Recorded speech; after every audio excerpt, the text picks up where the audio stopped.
행복 시작 불행 끝. 성공 시작 실패 끝. 신신문에 오신 것을 환영합니다. 아미타불. 불교를 믿는 이유는 안락이라고 그랬어요. 편안할 안자, 즐거울 낙자. 그래서 편안하고 즐거우려고 믿는다. 그래서 오늘은 괴로움 중에서 심리적 괴로움이 4가지가 있고 생리적 괴로움이 4가지가 있는데, 생리적이라고 하는 것은 우리 신체를 가지고 있기 때문에 신체가 느끼는 괴로움이 4가지. 또 여러분들이 마음으로, 심리적으로 느끼는 괴로움이 4가지 굉장히 많은데, 대표적으로 따지자면 그렇다는 거예요. 그래서 우리가 생리적으로 괴로운 것을 사고, 4가지 넉사자에다가 괴로울 꽃자 써갖고 사고, 그 다음에 거기다 심리적인 괴로움 4가지를 더 합쳐서 팔고, 그래서 사고, 팔고 이렇게 표현해요. 그 중에서 이제 우리가 오늘은 심리적인 괴로움 4가지를 공부를 하도록 하겠습니다.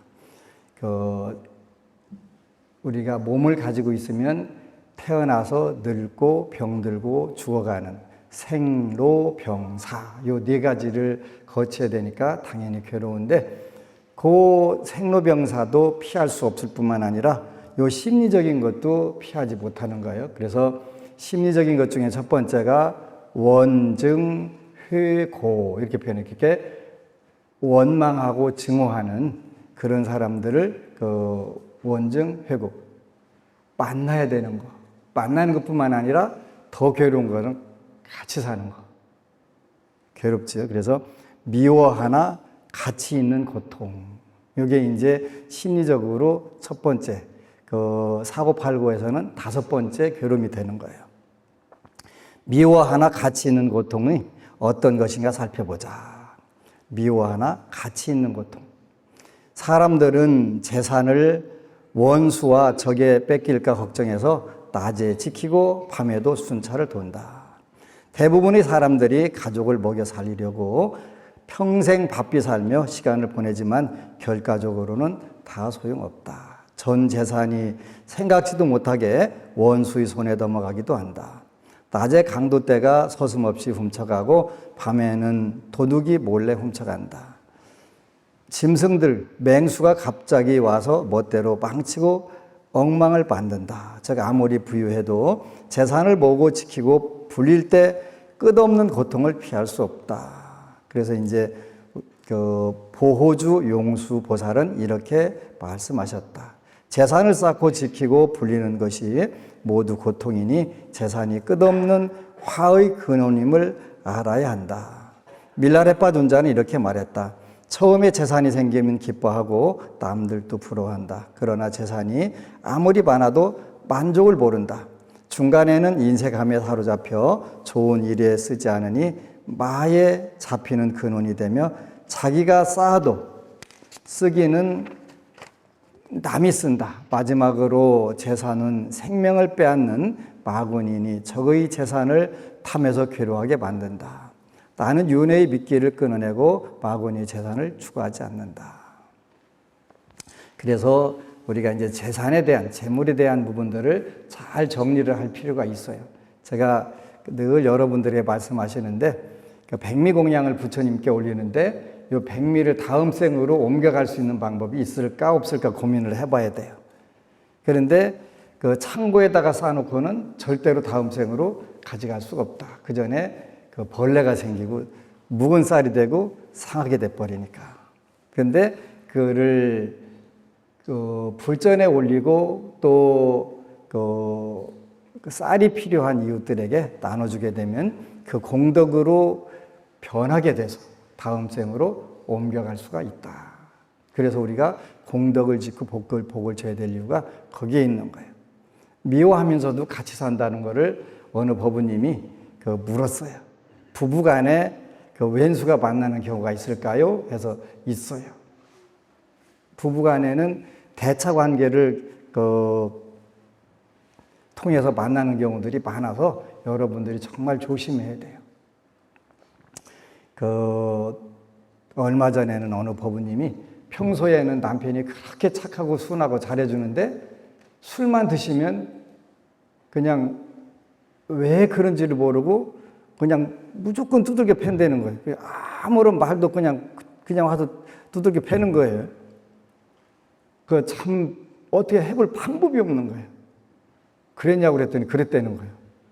그래서 이게 이제 지장경에 나오는 전생에 본인이 했던 부분을 거꾸로 받는 거예요.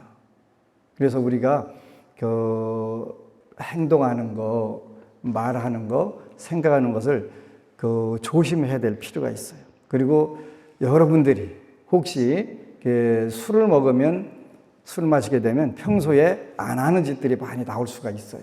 그럴 경우에 이제 비디오를 좀 찍어달라고 하세요. 그렇게 보게 되면 안 하게 되잖아요. 그런데 일반적으로 술 드시면 전혀 기억을 못 하시더라고요. 제가 한 번은 저희 아버님도 술 참 좋아하셨는데 술 깨시고 나면 전혀 기억을 못 하세요. 정말 못 하시더라고요. 술 깨기 전까지는 기억을 하세요. 그런데 술 깨고 나면 기억을 못 하시는 거예요. 그래서 이제 그러니까 이 술이라고 하는 걸 먹게 되면 잠재의식이 발휘가 되는 경우들이 있으니까 평소에는 그런 의식이 전혀 없는데 술 먹게 되면 자기 정신이 아닌 쪽으로 바뀌니까 그냥 난폭한 행동들이 얼마든지 나올 수 있는 거예요. 그래서 우리가 알았을 때, 여러분들이 알았을 때 지각하게 기도를 해서 그 업들을 녹이는 방법들이 굉장히 중요해요. 그래서 이제 어느 분이 물었어요. 부부간의 관계는 이제 여러분들이 혼기에 처 있는 자녀들이 있으면 당연히 관심 있는 게 부부 궁합이라는 거예요. 부부 궁합. 부부 궁합 중에서 대표적으로 나쁘다고 하는 게 두 가지가 있어요. 하나는 원진살이라는 게 있고 하나는 상충살이라고 하는 살이 있어요. 원진살은 서로 원망하고 증오하는 게 원진살이고 상충살은 매사 껌껌 의견이 부닥쳐갖고 싸우는 것을 우리가 상충살이라고 서로 충돌을 한다 그런 뜻이에요. 그러니까 이 두 가지는 이제 많은 분자들이 평생 싸우면 실컷 원 없이 해보겠네 이렇게 얘기를 할 수가 있어, 그지? 헤어지도 않으면서 평생 아주 원 없이 싸워보는 거예요. 비용도 잘 안 들어가잖아요. 물론 비용 들어가요. 싸울 때 이것저것 집어던지고 부실 경우는 이제 보수 비용들이 들어가기는 하지만 그렇더라도 하여간 그런 살들이 있어요. 그래서 이런 살들이 고정불변의 실체냐? 그렇진 않아요. 그래서 이제 운명은 정해져 있지만 그런 부분들도 어느 쪽에서 한쪽에서 기도를 하게 되면 자연스럽게 풀어져요. 그래서 제가 설명을 해드리는 거예요. 원망하고 증오하는 살. 끝까지 가기가 어렵지.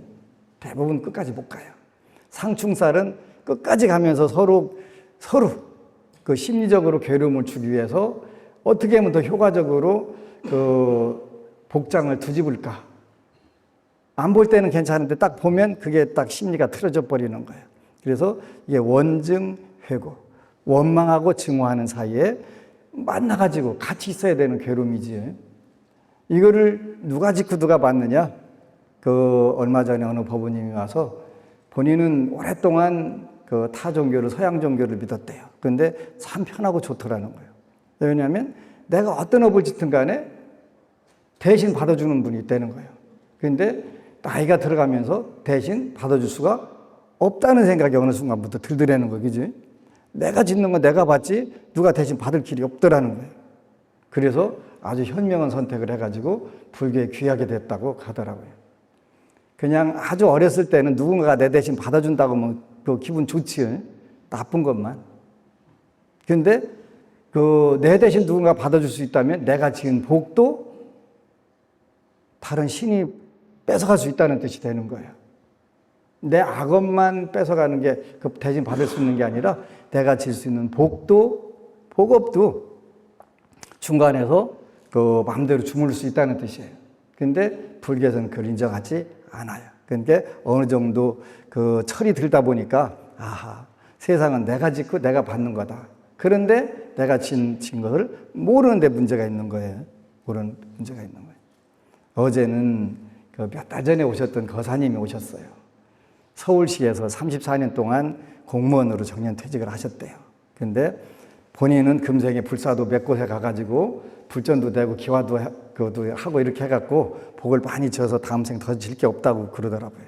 그리고 다음 생에 있는 걸 어떻게 알 수 있냐고. 그래서 제가 물었어요. 금생은 잘 살았는데 다음 생은 어떻게 할 거예요? 그랬더니 다음 생이 있나요? 그러길래 없을까? 없을까?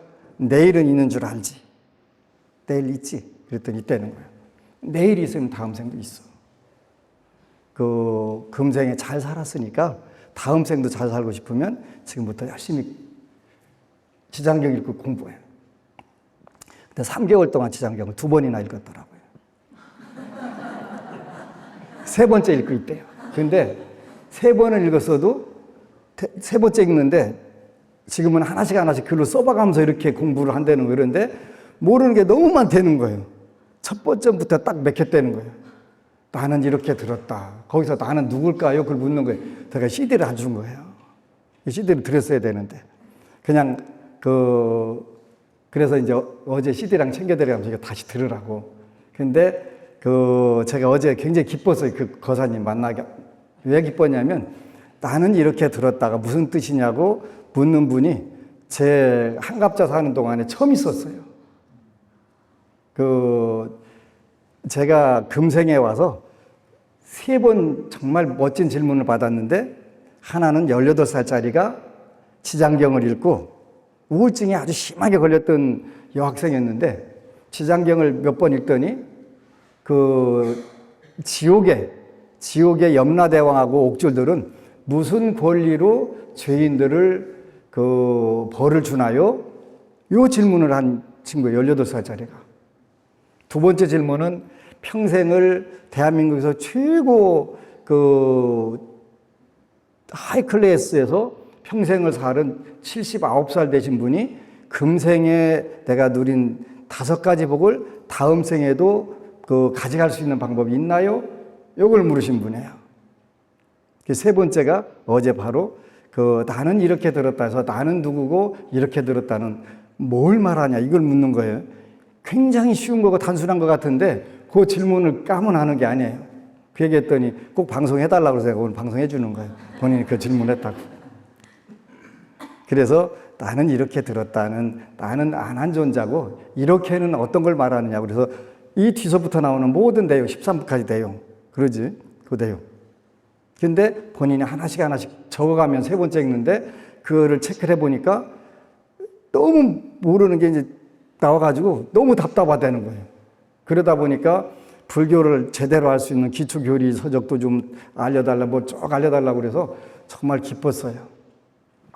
그래서 제가 칭찬해드렸어요. 참 만화님을 잘 만난 것 같다고. 금생에 잘못했으면 후반기 정년퇴직하고 허송세월하고 할 뻔했는데 좋은 부인 만나가지고 정말 이게 늦음하게 불교 공부를 이렇게 열심히 하니까 그보다 더 큰 복이 어디 있겠어요, 그죠? 다음 생을 위해서 할 수 있는 것 중에서 가장 멋진 준비인데. 그래서 제가 칭찬을 해드렸어요. 근데 이제 우리가 다음 생에 있는 걸 확인할 수 있냐? 없지요, 당연히. 없어요. 근데 틀림없이 내일 있다는 건 여러분들이 다 믿잖아요. 내일 있어요. 그죠? 오늘 저녁에 죽으면 내일은 없는 거예요. 근데 여러분들이 오늘 저녁 죽을 때 죽더라도 내일은 있다고 다 믿고 있잖아요. 다음 생도 마찬가지예요. 다음 생 틀림없이 있어요. 근데 그게 기간이 조금 길게 느껴지니까 내일은 있는 줄 알면서 다음 생은 인정하고 싶지가 않은 거예요. 그래서 있어요. 첫 번째는 미워하면서도 같이 있는 괴로움. 굉장히 큰 괴로움, 제일 큰 괴로움이에요. 그죠? 진짜 큰 괴로움이에요. 그렇다고 쉽게 어떻게 빠이빠이도 할 수 없어요. 그러니까 이 부분들도 이제 최근에는 많은 법우들이 지혜들이 생겨가지고 학교에서도 유난히 왕따시키고 괴롭히는 친구들 있잖아요. 그때는 이제 그 친구들을 위해서 공덕을 지어주는 거예요. 공양을 올려주고 인덕을 켜주게 되면 그 좋은 관계로 바뀌는 거예요. 최근에 대구의 어느 법부님이 그 따님이 이제 새 학년이 됐는데 한 학년 올라갔는데 친구가 없는 거예요. 그래서 너무 외로웠대. 그래서 그 친구들을 위해서, 그 반 친구들을 위해서, 전체를 위해서 그 부처님께 공양을 올렸는데 그 다음날 친구가 그 서로 취미가 딱 맞는 친구가 생긴 거예요. 그래서 언제든지 내 쪽에서 먼저 선연을 만들고 선연을 짓는, 어떻게 할까 고민만 하면 안 되고 어떻게 하면 그 좋은 복이라고 하는 게 선연이라고 그랬으니까 그걸 질 수 있을까, 이런 고민을 하게 되면 금방 그 방법들이 나오는 거예요. 그래서 그 재물이라고 하는 것도 여러분들이 쌓아놓고 제대로 쓰지 않으면 그게 이제 오가 공유라고 그래서 그 5 집안이 여러분들의 재물을 그 공유한다고 그랬어요. 물난리 나서 떠내려가고 불난리 나서 타고 또 전쟁 나서 다 뺏기고 국가의 세금으로 가고 그 다음에 자식이 날리고, 그래서 여러분들이 아무리 열심히 벌어놔도 5 집안이 공유를 하는 거예요. 내 것이 아니란 뜻이에요. 내가 벌어놨지만 다른 사람이 쓴다, 그런 뜻이죠. 그래서 그 첫 번째는 심리적 괴로움은 미워하는 사람과 같이 있어야 되는 거, 그게 되고, 두 번째는 사랑하나 이별하는 고통. 애별리고, 애별리고, 사랑하는 사람과 이별하는. 이 세상 모든 중생은 자기 편을 더 사랑하고 적은 뼈에 사무치게 미워한다. 친척, 친구, 권속에 둘러싸여 그들을 위해 고생한다. 그러나 친척과 친구도 잠시 같이 있을 뿐 무상하게 헤어지게 되어 있다. 많은 사람들이 가족이 죽거나 거처를 잃고 타향을 떠돌거나 적에게 쫓겨 막다른 길로 들어서면 당사자보다 자기가 더 슬퍼한다. 특히 부모는 자녀를 사랑해서 죽을까, 추울까, 배고플까, 목마를까, 병날까, 죽을까 걱정한다. 귀한 자식이 병이라도 나면 부모는 자기가 대신 죽더라도 자식이 건강해지기 원한다. 그들 마음에 걸리는 오직 한 가지는 자녀다. 언제나 자녀에게 마음을 쓰고 고생을 받아 하지 않는다. 친구 사이도 정으로 얽히면 그와 헤어지기가 고통스럽다. 그렇지? 그런데 아무리 사랑해도 대신할 수 없는 부분들이 많이 있으니까 우리는 괴로운 거예요. 근본적으로 괴로운 거예요. 그래서 이러한 관계에서도 우리가 그러더라도 은혜의 관계를 잘 형성을 해서 해야 되고, 서로 좋은 관계를 유지할 수 있도록 노력을 많이 하셔야 돼요. 그러나 잘 관찰해 보면 가족이라 해도 정말 가깝지 않음을 알 수 있다. 부모는 스스로 자식에게 정이 깊고 매우 자애롭다고 생각하지만 부모의 이런 자애가 완전히 잘못되어 결국은 아이를 해치는 경우도 있다. 왜 그런가 생각해보라. 아이가 어렸을 때 옷도 입혀주고 밥도 먹여주면서 자식을 위해서 뭐든지 다 한다. 장가갈 때가 되면 평생의 반려자인 아내도 찾아주는데 이것은 사실 윤회의 끈을 비끌어매는 것이다.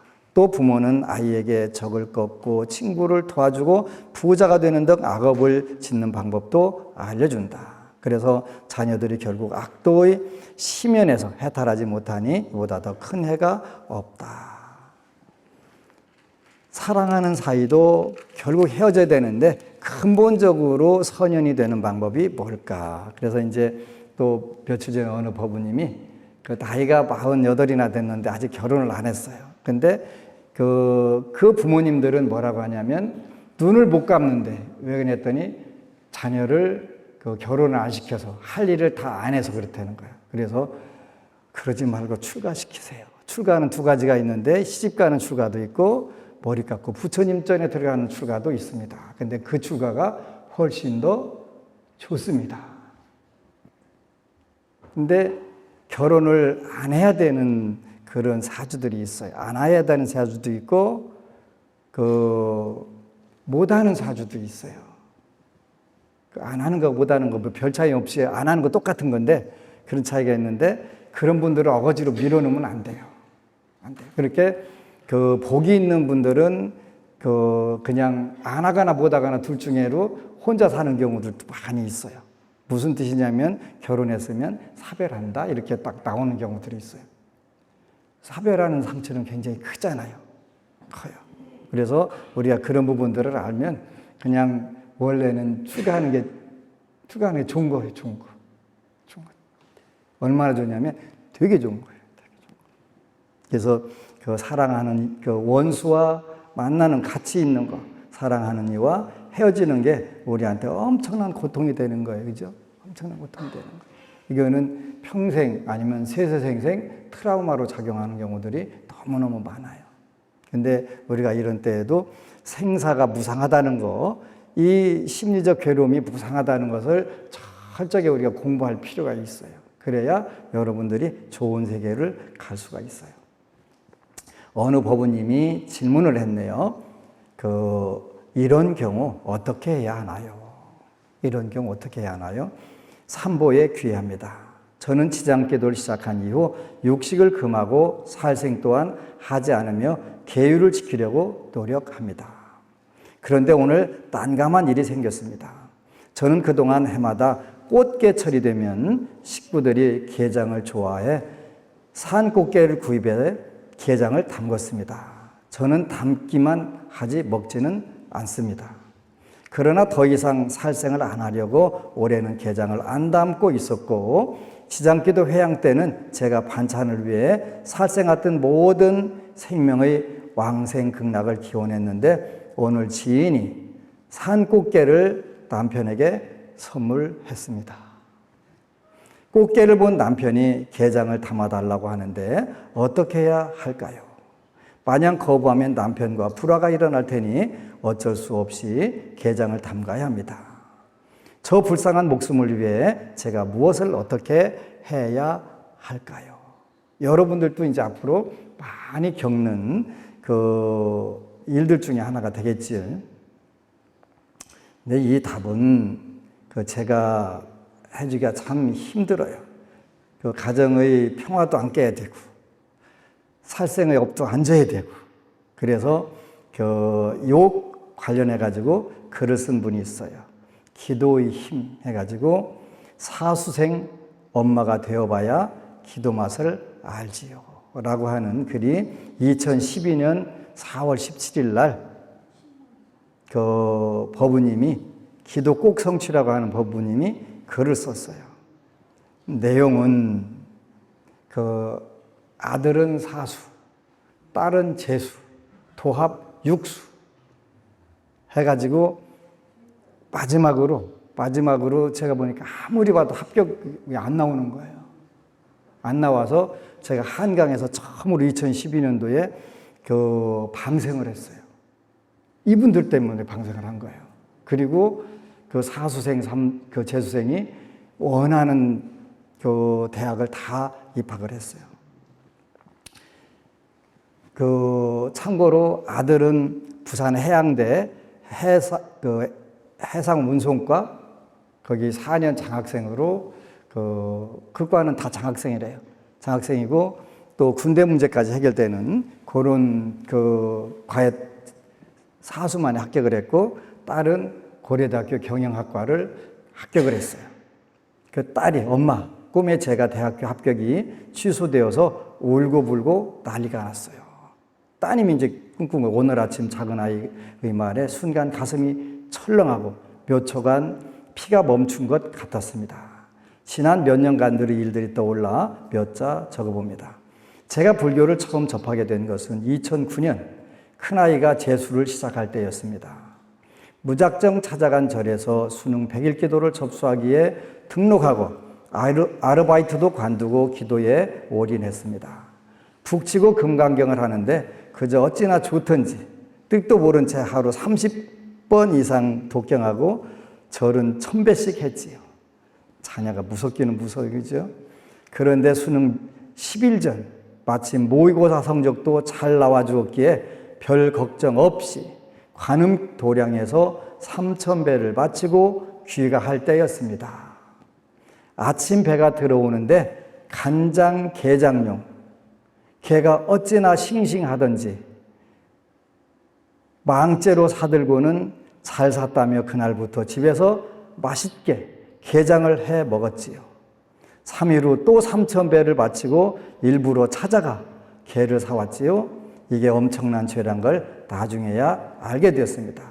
시험 2일 전 아이의 몸은 불덩이가 되어 아이의 집에서 들어두었고 그걸로 시험 끝. 그렇게 2010년 삼수를 시작. 작은 아이는 고3, 진짜 부처님이 계신다는 건지 소원을 들어주시기는커녕 왜 이런 시련을 주시는 건지 도저히 절에 갈 엄두가 나질 않았습니다. 그 와중에 5월 10일 자식 같은 여동생을 멀리 보내버리고 49일 동안 혼자 법당 영단에 앉아 금강경을 읽었습니다. 정말 좋은 곳으로 극락세계로 갈 수 있도록 간절히 빌고 또 빌었습니다. 3째 날 꿈 햇빛이 따뜻한 초록색 잔디밭에서 분홍 스위터와 흰 치마를 입고 흔들 의자에 앉아있는 동생의 모습이 어찌나 평화롭고 행복한 풍경이던지요. 6째 되는 날 동생 모습은 보이지 않았지만 분홍 신발이 크게 보이면서 동생이 신고 갈 신발이라고 했습니다. 꿈에 본 그 비슷한 신발을 사서 산소에 가서 태워주었지요. 그리고 몇 달 후 관세음보살님 같은 어렴풋한 동생의 모습을 보고 난 후 마음이 편안해졌습니다. 영가를 위해 금강경 독경을 했기에 좋은 곳으로 갔으리라. 그리고 믿음이 강해졌습니다. 영가와 교감이 된다라고. 이제 다시 수능 기도를 시작하면서 화엄경, 약찬계, 다란이에 집중했습니다.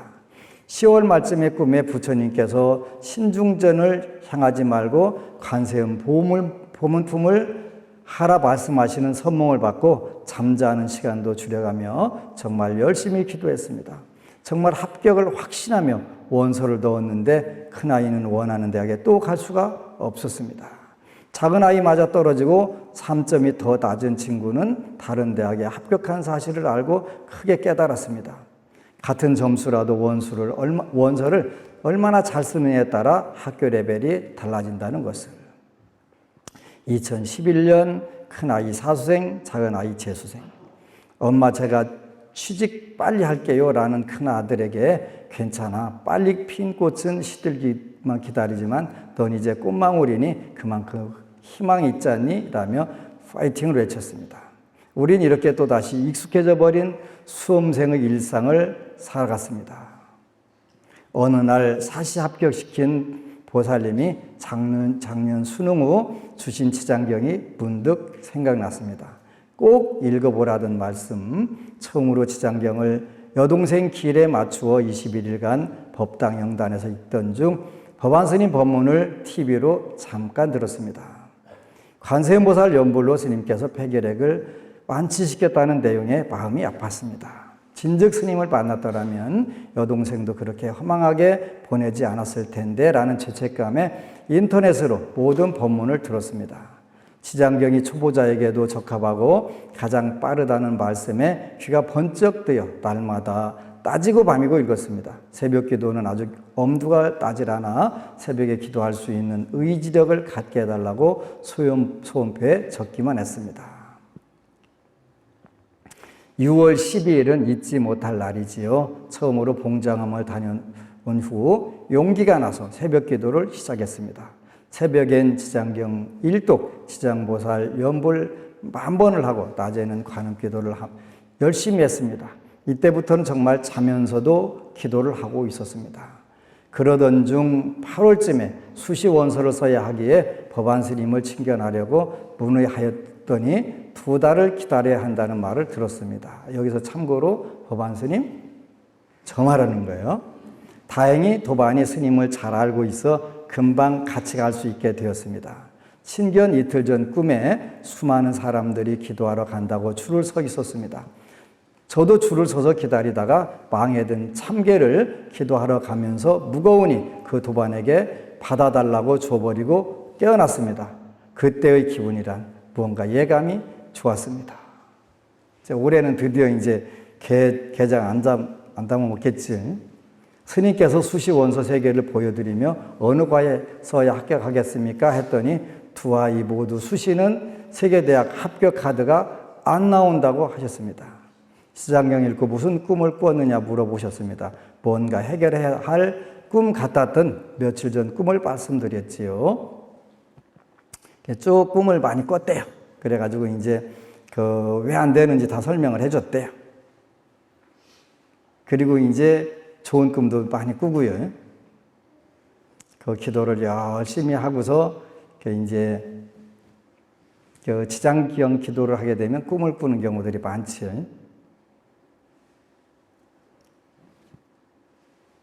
봉정암 가는 길에 커다란 바위가 있는 곳에서 저 높은 하늘 아래 바위까지 올라가야 하는 상황이었습니다. 그 높은 곳에서 보살님이 저를 두 번째로 들어 올려서 그곳으로 올려주시더니 저까지만 올라오고 다른 사람들은 돌아서 오라고 했습니다.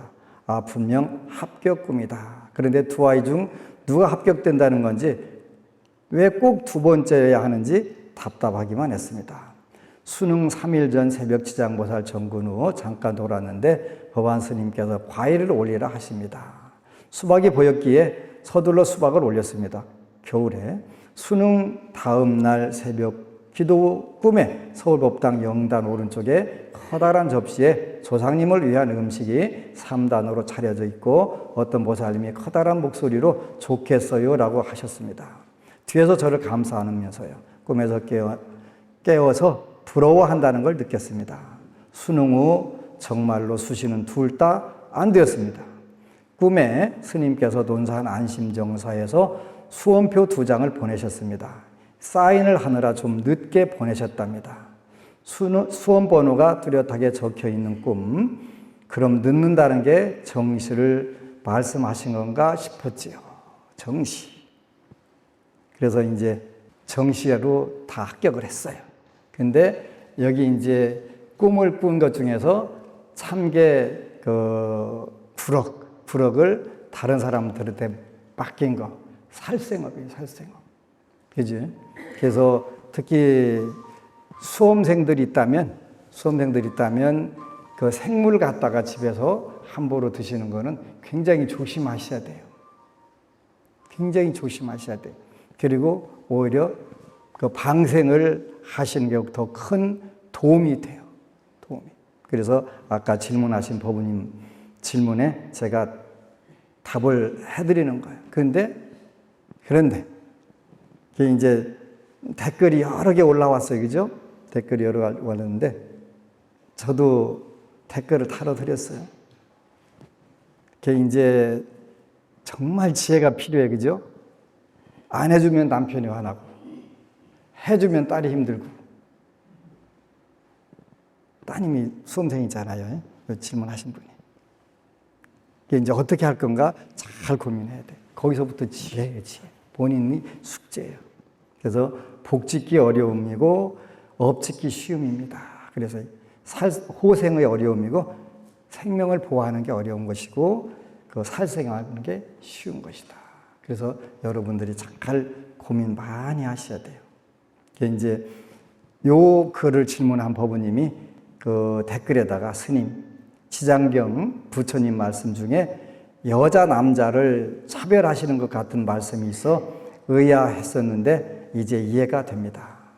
여자는 남자보다 훨씬 업을 짓기 쉽고 복을 짓기 어렵기 때문이었나 봅니다. 이렇게 답을 했어요. 그죠? 그래서 이제 우리가 불교를 믿는 것은 현실적으로 어렵고 힘들고 괴롭고 슬픈 일들을 잘 해결하기 위해서 하는 거예요. 그렇다면 우리가 그 부처님 말씀대로 어떻게 해야 할지 요거를 한번 고민을 해보는 거예요. 이게 늘 제가 얘기하는 것처럼 5개와 관련된 문제죠. 그래서 수험생이 있든 또 어려운 일이 있든 방생을 하게 되면 훨씬 더 소원 성취가 빨라져요. 방생을 한다는 것은 살생을 줄이는 것도 해당하는 거예요. 줄이는 것도. 그래서 사수와 재수를 했던 분들이 계속 하필이면 절이 그 포구 옆에 있어가지고 또 거기 가서 그냥 쌩쌩한 생물 갖다가 간장, 게장은 그 게 산채로 갖다 놓고서 간장 끓여다가 펄펄 끓는 거 갖다 부어야 된다며 그 화탕지옥하고 화탕지옥 되는 거잖아요. 그러니까 쩔쩔 끓는 물 갖다 부어갖고 잘 이렇게 해 먹었으니까 열이 나갖고 시험 못 보고 그냥 그대로 포기할 수밖에 없었겠지. 그나마 천만다행이에요. 그래서 아무리 제가 봐도 합격할 수가 없는 거예요. 근데 더 이상 길게 더 할 수가 없잖아요. 그래서 한강에서 처음으로 2004년도부터 서울 법당에 있었는데 2011년도에 한강에서 방생을 해본 거예요. 그 덕으로 둘 다 잘 아주 합격을 해가지고 됐었는데 우리가 어려운 일, 힘든 일, 괴로운 일, 슬픈 일 있을 때는 방생공덕을 짓는 것도 굉장히 좋다. 우리가 심리적으로 세 번째 괴로움은 구하나 얻지 못하는 고통이 있다. 이 세상 누구도 행복하고 즐거운 생활을 싫어하지 않는다. 그러나 원하는 바를 얻는 사람은 거의 없다. 편안하게 지내려고 집을 지었는데 집이 무너져 죽고, 배고픔을 면하려고 음식을 먹었다가 병에 걸려 죽을 위험에 처하고, 승리하려고 전장에 나갔다가 죽고, 돈 벌려고 무리하게 경영하다 적에게 가산을 뺏기고 거지가 된다. 사람들이 이번 생의 행복과 물질을 위해 최선을 다해 열심히 일하고 있다. 그러나 전생에 복덕을 쌓지 않았다면 최소한의 배고픔도 해결하지 못한다. 자기만 고생하는 것이 아니고 남들도 얽히게 한다. 마침내 얻은 것은 악도의 심연에 떨어져 헤어나지 못하는 것뿐이다. 저는 옛날에는 그런 게 있는데 지금은 없는 줄 알았는데, 지금도 돈 좀 벌어갖고 그냥 밤낮 없이 쭉 하고 벌어갖고 먹고 살만 하니까 병 걸려가지고 있는 거 없는 거 싹 털고 가는 경우도 있고, 하나도 써보지도 못하고 가는 경우도 있대요. 구하나 얻지 못하는 심리적 괴로움 또한 보통 심각한 게 아니죠. 그래서 이 또한 심리적으로 정말 괴로운 부분들. 며칠 전에도 이제 먹고 살만 했는데 병이 와서 얼마 못 산다고 하니까 너무 슬프다고 얘기를 하는 거예요. 그런 경우들 많아요. 그래서 세 번째는 구하나 얻지 못하는 괴로움. 말도 못하게 많죠. 그 다음에 네 번째, 심리적 괴로움의 네 번째는 원하지 않는데 닥치는 고통이에요. 고통받기를 좋아하는 사람은 세상에 없다고 장담할 수 있다. 그러나 원치 않아도 겪어야 한다. 전생의 업력으로 국왕의 신하와 백성이 되거나 부자의 종복이 된 사람들은 자기 마음대로 못하고 원치 않아도 주인이 시키는 대로 해야 한다. 아주 작은 실수를 해도 큰 화가 미치고 속수무책으로 당한다. 당장 형장으로 데려가도 그저 따라갈 뿐 도망갈 수 없다. 이상이 원치 않는데도 닥치는 고통이다. 이런 경우도 굉장히 많잖아요. 제가 아는 법 하나는 만나는 사람마다 상관들이 자기를 도둑질을 시키는 거예요. 직장에서. 안 하면 안 한다고 평가를 안 해서 진급을 안 시키고, 하면 본인이 다 들러쓰고 법에 저축돼야 되고. 근데 직장생활 한 20년 인데 전부 만나는 사람보다 그런 악연을 만나는 거예요. 내 마음대로 안 되는 거예요. 정말 미치고 바짝 뛰어도 그냥 어디 하소연할 데도 없는 거예요. 근데 어떻게 만나는 사람마다 그렇게 만날 수가 있냐, 그러지? 그걸 우리가 악연이라고 할 수밖에 없지. 그런가 하면은 옳은 일만 시키고 전부 다 챙겨주고 끌어주고 하는 그런 분들도 있잖아요. 그래서 사회생활 잘하는 것은 심신가업 중에서 업은 염정이라고 하는데, 청렴 정직하게 살고 싶어도 절대로 안 되는 거예요. 왜 이렇게 힘드는 거 그러지? 근데 그것도 우리가 어떤 순간까지는 전생의 업을 차단해야 되니까 청렴하고 정직하게 일단은 사는 게 필요해요. 이것조차도 업에 의해 끌려가기 때문에 내 마음대로 안 되는 부분들이 너무 많은 거예요. 그래서 우리가 전생의 업을 알고자 하냐? 금생에 받는 것이 그것이다. 네가 현재 살고 있는 게 전생의 지은 업이다. 다음 생을 알고 싶으냐? 금생에 네가 짓는 거, 짓는 것은 세 가지라고 그랬어요. 행동하는 거, 말하는 거, 생각하는 거. 이것이 다음 생을 결정한다는 거예요. 그러니까 현재가 가장 중요하다는 거예요. 받는 모습은 전생에 지은 결과고 지금 내가 짓는 것은 다음 생에 받을 원인을 제공해 주는 거니까. 그래서 누가 대신 받아준다 하더라도 복이 됐든 업이 됐든 우리가 스스로 짓고 스스로 받는다는 것을 철저하게 깨달아가면서 심리적인 네 가지 괴로움, 미워하는 이와 같이 있어야 되는 거, 사랑하는 사람과 헤어져야 되는 거, 구하는 것을 구하지 못하는 거, 그 다음에 원치 않는데 닥치는 고통, 이런 부분들이 결국은 내가 어떻게 행동하고 어떻게 말하고 어떻게 생각하느냐에 따라서 이후에 꾸준히 결정이 새로운 시작들이 된단 말이에요. 그래서 처음에 힘들고 어렵다 하더라도 이 부분들을 계속 고쳐나가는 부분들이 무엇보다 중요해요. 할 수 있어요. 할 수 있어요. 근데 이미 내가 지었던 전생의 업이 가동이 된 경우가 있어요. 그게 악연이든 선이든 가동된 것은 악연은 더 이상 발전이 되지 않도록 끊임없이 우리가 생각으로 경계를 해야 되는 거예요. 선업은 중간에서 끊어지지 않도록 계속 더 거기에다가 힘을 실어주게 되면 어느 순간에 탁 변화가 일어나요. 이게는 절대 어떤 절대자도 여러분들의 운명을 간섭할 수가 없다. 여러분들이 짓고 여러분들이 받는 거다. 그런데 물론 1대1 대응은 절대 아니라고 그랬어요. 많이 짓고 조금 받는 거, 조금 짓고 많이 받는 거, 많이 짓고 많이 받는 거, 조금 짓고 조금 받는 거, 악업이 됐든 선업이 됐든 꼭 그렇다고 그랬어요. 그래서 이제 여러분들이 한 주간 내가 짓는 업들을 하루 일과들을 일기를 쓰세요. 오늘 만족스러웠던 거 한 가지만 적으면 돼요. 나 이거 오늘 정말 잘했네? 한 가지. 오늘 불만스러웠던 거 한 가지만 적어보는 거예요. 그리고 그걸 꾸준히 보게 되면 금방 여러분들 인생이 바뀌어 있는 걸 알 수가 있어요. 숙제예요, 숙제.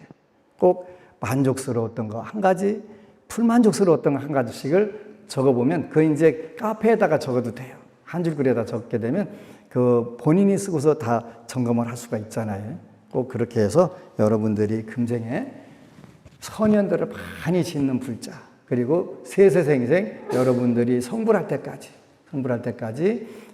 늘 선현을 많이 만나는 불자 되시기를 축원합니다. 아미타불. 그리고 여러분 사랑합니다.